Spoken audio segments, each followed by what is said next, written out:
कल हमने वीडियो के अंदर आप सभी बच्चों को ये बताया था कि केमिस्ट्री में से क्या क्या इंपॉर्टेंट पोर्शन है जो आपको नीट एग्जामिनेशन और जेईई एडवांस एग्जामिनेशन के लिए तैयार करना है। हर चैप्टर की चेकलिस्ट का वीडियो कल हमने अपलोड किया था और आपने जिस बच्चे ने नहीं देखा होगा उसको डिस्क्रिप्शन में लिंक दिया जाएगा ताकि एक ओवरऑल आइडिया हो जाए, एक ओवरऑल व्यू हो जाए कि हर चैप्टर में से क्या क्या इंपॉर्टेंट चीज़ है जो आपको तैयार करनी चाहिए। अब आइए आज हम ये सीखते हैं कि सॉल्यूशन चैप्टर में से वो क्या क्या इंपॉर्टेंट पोर्शन है जो आपको आना चाहिए और शॉर्ट में ही हम आपको इसका एक रिवीजन करवाते हैं जिस तरह से कम ये सॉल्यूशन चैप्टर आपका अच्छे से तैयार हो जाए। सबसे पहले सॉल्यूशन के अंदर आपने कंसंट्रेशन को याद करना है। कंसंट्रेशन का मीनिंग है amount of solute in given amount of solution. अब इस बात को आप कई तरह से कर सकते हैं, जैसे कंसंट्रेशन होती है मास परसेंटेज, इसका मतलब wait of solute present in 100 gram of solution और इसका फार्मूला हो जाएगा वेट ऑफ सॉल्यूशन इनटू 100। तो एक कंसंट्रेशन आपकी याद हो जाएगी। ऐसे ही आपको अगर याद करना है मोलैरिटी, तो मोलैरिटी में अमाउंट होता है नंबर ऑफ मोल और सॉल्यूशन का अमाउंट होता है वॉल्यूम इन सीसी। तो आपने याद रखना है number of moles of solute present in 1000 CC और फेमस फार्मूला जो आप याद रखते हैं वो इस तरह से आपने इस फार्मूले को यहां याद रखना है। तो डेफिनेशन मोल पर लीटर, लेकिन न्यूमेरिकल्स में फार्मूला हमारा यही यूज होगा मोलैरिटी के लिए।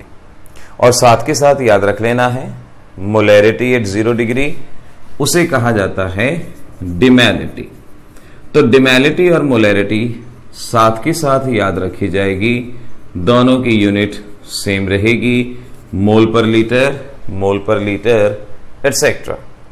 न्यूमेरिकल में वेट है, मॉलिक्यूलर मास है, जो भी चीज हो आप पता लगा सकते हैं और इसकी कैलकुलेशन सॉल्व कर सकते हैं। अगली चीज है आपके पास मोलैलिटी। मोलैलिटी यूनिट है मोल पर किलोग्राम और याद रखने के लिए किलोग्राम किसका?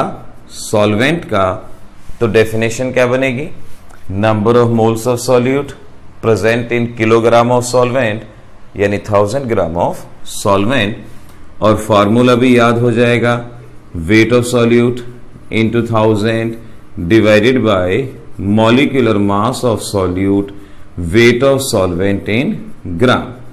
तो पहले जरूरी होगा आपको ये सभी फार्मूले याद हो, इनकी यूनिट याद हो एटसेट्रा। यहां मैं आपको होमवर्क में एक क्वेश्चन देता हूं।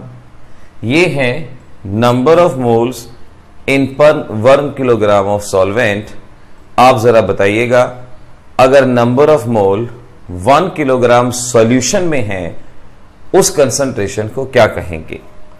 थोड़ा बहुत वर्क आप भी करेंगे। तो number of mole of solute present in 1000 gram of solution उसे क्या कहा जाएगा ये पता लगाने की कोशिश करेंगे। इसके बाद आपको यहां पर ppm पार्ट्स पर कंसंट्रेशन, जिसका मतलब है parts of solute in million part of solution, और फार्मूले में याद रखेंगे वेट ऑफ सॉल्यूशन इंटू 10⁻⁶ इस तरह से, या मास परसेंटेज इंटू 10⁻⁴। ये दो फार्मूले याद रखेंगे। ppm की जगह अगर ppb होता तो वो पार्ट्स पर बिलियन के केस में 10⁻⁹ और यहां पर 10⁻⁷ होता। अगर मैं यहां कहूं ppmv तो ppmv आप याद रख सकते हैं पार्ट्स पर मिलियन बाय वॉल्यूम, वेट की जगह वॉल्यूम ले लेंगे। ppm और ppmv का इस्तेमाल कहां किया जाता है ये याद रखना होगा वेरी डाइल्यूट सॉल्यूशन में, यानी वाटर के अंदर इंप्योरिटी पता लगानी है वहां इसका इस्तेमाल करेंगे आप।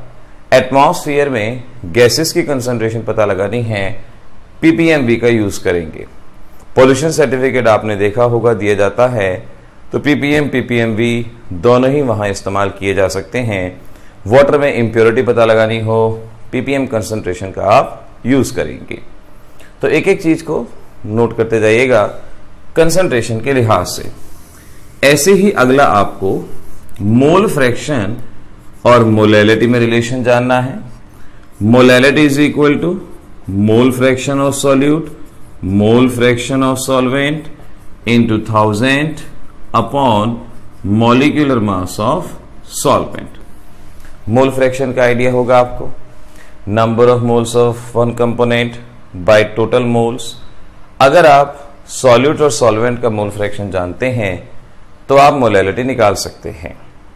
अगर आपके पास सॉल्यूट का मोल फ्रैक्शन होगा तो सॉल्वेंट का कैसे निकालेंगे? आप जानते हैं sum of the mole fraction is 1। एक का मोल फ्रैक्शन पता है, दूसरे को 1 में से माइनस कर दीजिए, दूसरे का मोल फ्रैक्शन आपके पास आ ही जाएगा। अगर आपको मोल फ्रैक्शन दिया है तो आप मोलैलिटी ऐसे निकाल सकते हैं, और अगर आपके पास मोलैलिटी आ चुकी है तो इस फार्मूले से आप मोलैरिटी भी फाइंड आउट कर सकते हैं। अलग अलग मेथड होते हैं हमारे पास, लेकिन इतने सारे मेथड को याद रखना भी एक प्रॉब्लमेटिक बात होती है। तो उतने ही मेथड याद रखिए जितने आपसे याद हो पाए। तो मोल फ्रैक्शन और मोलैलिटी, मोल फ्रैक्शन से मोलैरिटी, मोलैलिटी से मोलैरिटी, ये जरूरी है आपको याद रखना। इसके बाद आपसे पूछा जाता है प्रेफरेबल कंसंट्रेशन कौन सी है, तो शायद आप जानते हैं जो समय के साथ ना बदले, जो टेम्परेचर के साथ ना बदले और टेम्परेचर से वॉल्यूम अफेक्ट नहीं होता, तो प्रेफरेबल वो होगी जहां वॉल्यूम नहीं होगा। यहां वॉल्यूम है, प्रेफरेबल नहीं, यहां वॉल्यूम नहीं है, ये प्रेफरेबल होगा। तो अगर आप हर एक कंसंट्रेशन जान गए हैं तो प्रेफरेबल कौन है या कौन नहीं, ये आप बता सकते हैं। तो कंसंट्रेशन का ओवरऑल व्यू यही रहेगा। अब यहां पर एक क्वेश्चन का आपने जवाब देना है। For NaOH solution, NaOH solution आपको दिया गया है और आपको यह बताना है विच is more concentrated, which is more concentrated 1 molar और 1 मोलर। कंडीशन है जब डेंसिटी है सॉल्यूशन की 1, हम सॉल्यूशन की डेंसिटी दे रहे हैं। पहला केस सॉल्यूशन की डेंसिटी है 1.5 ग्राम पर सीसी, दूसरा केस सॉल्यूशन की डेंसिटी है 1.4 ग्राम पर सीसी, तीसरा केस सॉल्यूशन की डेंसिटी है 0.8 ग्राम पर सीसी। याद रखिएगा सॉल्यूशन की डेंसिटी दी है, सॉल्वेंट की नहीं, डिफरेंट डेंसिटी दी है। 1 मोलर और 1 मोलर में से कौन ज्यादा कंसंट्रेटेड होगा। जब आप अपनी बुक पढ़ते हैं तो बुक में सारी कहानियां सच्ची नहीं होती। वहां पर क्वेश्चन दिया जाता है कि which is more concentrated, 1 molar is more concentrated than 1 molar, ये आता है। लेकिन यहां पर हमने आपको डेंसिटी ऑफ सॉल्यूशन दी है। आप डेंसिटी ऑफ सॉल्यूशन से पता लगाएंगे कि इनमें से कौन ज्यादा कंसंट्रेटेड होगा या नहीं होगा।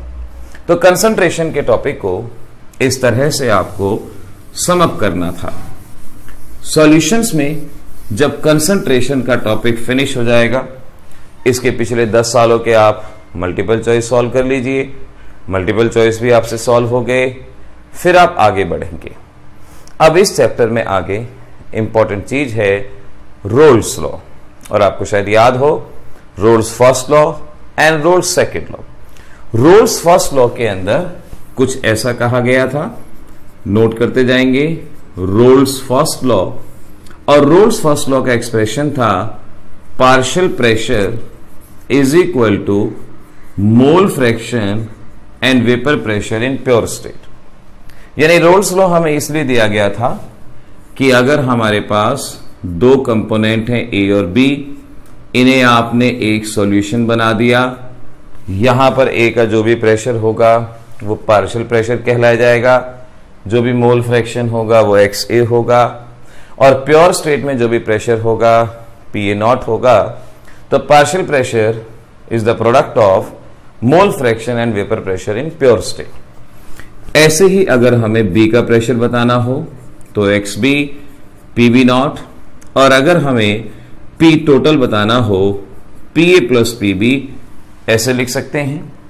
पीए की वैल्यू हम यहां से रख सकते हैं, ये है X A into PA not, X B into PB not, इन वैल्यूज को रखा गया। एक्स ए आप जानते हैं एक्स ए किसके बराबर होगा 1 माइनस एक्स बी, और इस तरीके से हम डिफरेंट फार्मूला तक पहुंच सकते हैं। अब नीट एग्जामिनेशन और जेईई एडवांस में आपने यहां पर इनके बेसिस पे न्यूमेरिकल सॉल्व करने हैं। अपनी बुक को देखेंगे, एग्जाम्पल्स देखेंगे और पिछले 10 सालों में आए हुए क्वेश्चन देखेंगे। इन 3 फार्मूले के ऊपर आपने न्यूमेरिकल सॉल्व करने हैं।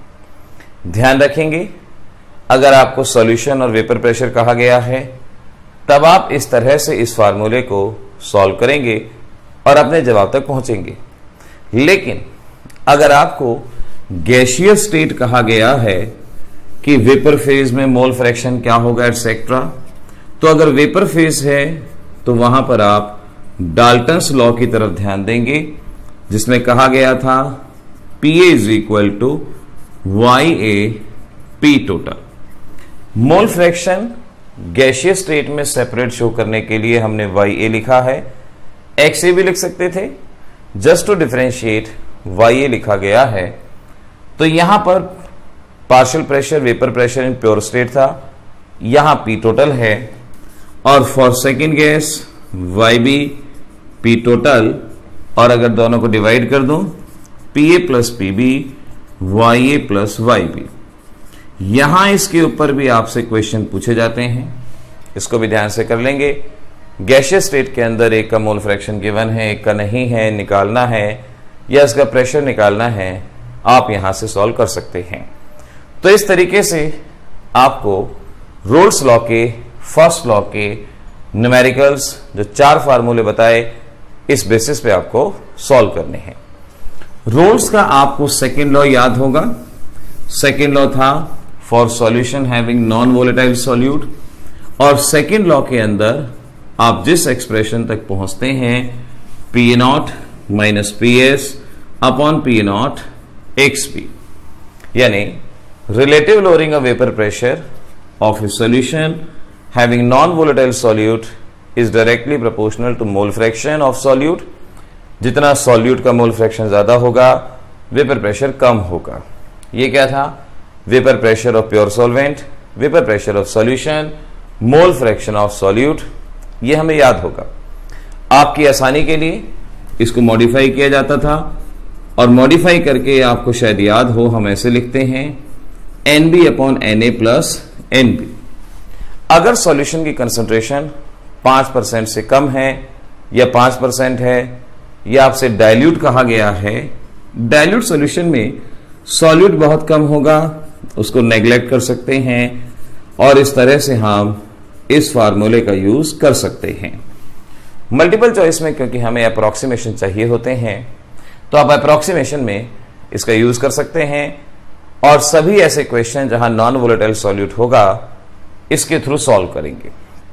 तो रोल्स लॉ में वेपर प्रेशर लिक्विड और वेपर कहा गया है तो फर्स्ट लॉ, अगर सिर्फ गैसियस कहा गया है डाल्टन्स लॉ, अगर नॉन वोलेटाइल सॉल्यूट भी दिया गया है तो ये आपका सेकेंड लॉ।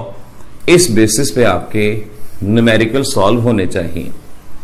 फिर आपको आइडियल और नॉन आइडियल सॉल्यूशन पढ़ना है। आइडियल सॉल्यूशन जो रोल्स लॉ को फॉलो करते हैं, नॉन आइडियल जो नहीं करते। कोई भी सॉल्यूशन 100% आइडियल नहीं होता, near about ideal behaviour show किया जा सकता है। आइडियल सॉल्यूशन की एक ही खास बात है और वो है solvent solute interaction is almost equal to solvent solvent solute solute. तो अगर क्वेश्चन पूछते हैं what is the cause of ideal behaviour, तो आपका जवाब रहेगा solvent solute interaction is the cause of ideal behaviour. Non ideal जो रोल्स लॉ को फॉलो नहीं करते, और नॉन आइडियल सॉल्यूशन के अंदर हमें ध्यान रखना है solvent solute interaction not equal to solute solute and solvent solvent. इस तरह से हम यहां पर इसको याद रखेंगे। तो ऐसे इस फर्स्ट वीडियो के अंदर हमने आपको कंसंट्रेशन, रोल्स लॉ और आइडियल सॉल्यूशन के बेसिस पे कैसे क्वेश्चन आते हैं वो बताए। जब आप नीट की तैयारी कर रहे हैं या जेईई एडवांस की तैयारी कर रहे हैं तो जो जो चीजें बताई हैं एनसीईआरटी में, इन पे जो भी आपको एक्सेप्शन दिया गया है या हाईलाइटेड एग्जाम्पल दिया गया है वो आपने साथ साथ जरूर कर लेना है। अगर इस तरह से तैयारी करेंगे तो ये आपका पूरी तरह से 100% अच्छे से तैयार हो जाएगा। सेकेंड वीडियो के अंदर हम कोलिगेटिव प्रॉपर्टी, आयनिक स्ट्रेंथ, उससे रिलेटेड क्या क्या चीजें करनी है, कैसे करनी है, वहां बात करेंगे। मुझे पूरी उम्मीद है ये वीडियो आपके लिए हेल्पफुल रहेगा और इसके इस्तेमाल से आप जल्दी से जल्दी अपने इस चैप्टर को रिवाइज करते जाएंगे। All the best.